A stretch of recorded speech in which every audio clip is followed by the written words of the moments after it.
బీరకాయ పెసరపప్పు కూర ఎలా తయారు చేయాలో తెలుసుకుందాం. దానికోసం 1/2 కేజీ బీరకాయల్ని చెక్కు తీసి సన్నగా తరిగి ఉంచుకుందాం. చెక్కు తీసేసాను. చెక్కు తీసి సన్నగా తరిగి ముక్కలు తరిగి పెట్టుకున్నాను.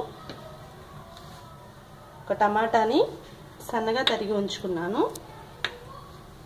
ఒక 1/2 కప్పు పెసరపప్పుని ఒక అరగంట ముందు నానబెట్టుకొని ఉంచుకున్నాను. 1 స్పూన్ ధనియాల పొడి, 1 స్పూన్ సాంబార్ కారం, 1 ఉల్లిపాయని తరిగి ఉంచుకున్నాం. ఒక 2 పచ్చిమిర్చిని సన్నగా తరిగి ఉంచుకున్నాం. కొంచెం అల్లం వెల్లుల్లి పేస్ట్ మీరు కావాలంటే వేసుకోండి, లేకపోయినా పర్లేదు. కొంచెం కరివేపాకు, కొంచెం కొత్తిమీర, తాలింపు కోసం ఆయిల్, ఆవాలు, జీలకర్ర, తగినంత ఉప్పు.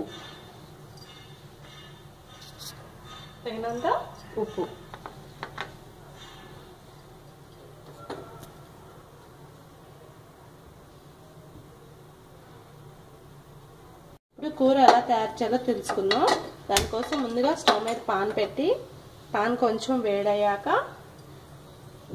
2 స్పూన్ల ఆయిల్ వేసుకుందాం. తర్వాత కొంచెం ఆయిల్ వేడవ్వనివ్వాలి. ఆయిల్ వేడయ్యాక కొన్ని ఆవాలు, కొంచెం జీలకర్ర తాలింపు కోసం వేసుకొని అవి బాగా ఫ్రై అవ్వనిద్దాం.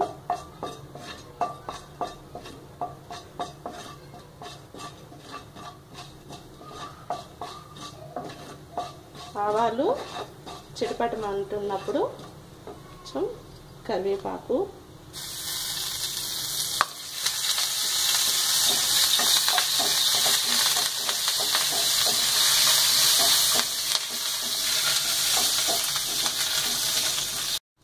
ఇవన్నీ వేగిన తర్వాత కొంచెం ఒక ఎండుమిర్చిని కూడా తుంచి ఫ్రై చేసుకొని దాంతోపాటే కొంచెం పచ్చిమిర్చి ముక్కలు, ఉల్లిపాయ ముక్కలు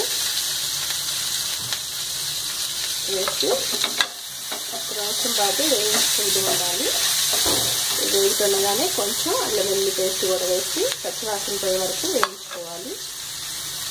కొంచెం ఉప్పు వేసి వేయించుకున్నాం. కొంచెం ఇవన్నీ బాగా ఒక 2 నిమిషాల పాటు ఫ్రై చేసుకోవాలి.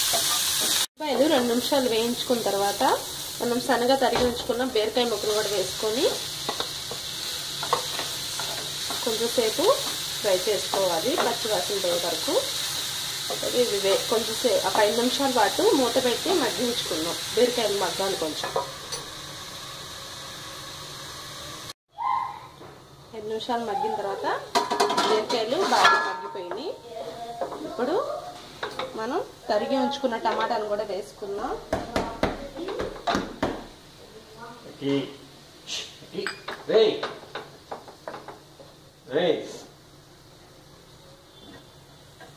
తరిగి ఉంచుకున్న టమాటాను కూడా వేసుకొని బాగా ఫ్రై చేసుకుంటూ ఉందాం. మళ్ళీ మనం ఈలోపు నానబెట్టి ఉంచుకున్న పెసరపప్పును కూడా వేసుకుని కలుపుకుందాం.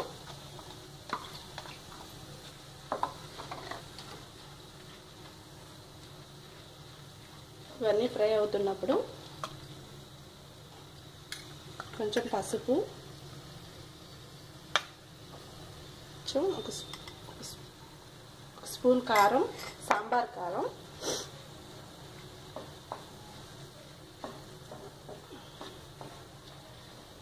బాగా కలుపుకోవాలి. బాగా కలుపుకున్న తర్వాత మనం కూరకు ఇందాక కొంచెం ఉప్పు వేసాను, మళ్ళీ కొంచెం కూరకు సరిపడా ఉప్పు వేస్తున్నాను. ఉప్పు వేసి కొంచెంసేపు వేయించుకున్నాం. వేయించుకున్న తర్వాత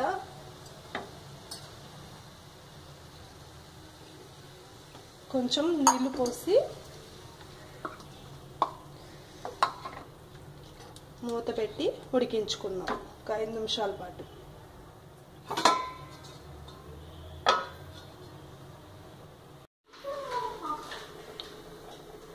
5 నిమిషాల నుంచి ఒక 7-8 నిమిషాల వరకు ఉడికించుకొని ఉంచుకుంటే ఈ రకంగా రెడీ అవుతుంది కర్రీ. ఇప్పుడు మనం బీరకాయని ఉడికిందో లేదో చెక్ చేసుకోవాలి. బీరకాయని కోసుకునేటప్పుడే మనం ఒకసారి చేదుని చెక్ చేసుకోవాలి, లేకపోతే కూర మొత్తం చేదు వస్తుంది. పెసరపప్పు బీరకాయ త్వరగానే ఉడికిపోతుంది కాబట్టి ఉడికిపోయింది. ఉప్పు కూడా చూసుకోండి ఒకసారి. ఉప్పు చూసుకొని ఫైనల్గా 1 స్పూన్ ధనియాల పొడి,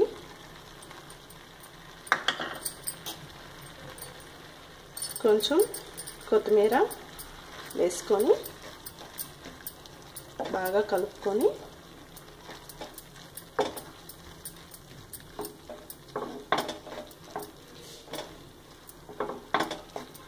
ఒక 2 నిమిషాలు సిమ్లో ఉంచి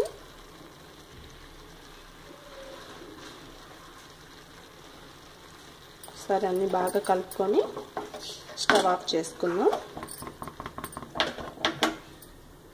రెడీ అయిన కర్రీని బౌల్లోకి తీసుకుందాం. ఫైనల్గా కొంచెం కొత్తిమీర వేసుకుందాం. ఎంతో రుచికరమైన బీరకాయ పెసరపప్పు కూర కమ్మకమ్మగా ఉంటుంది. ఎంతో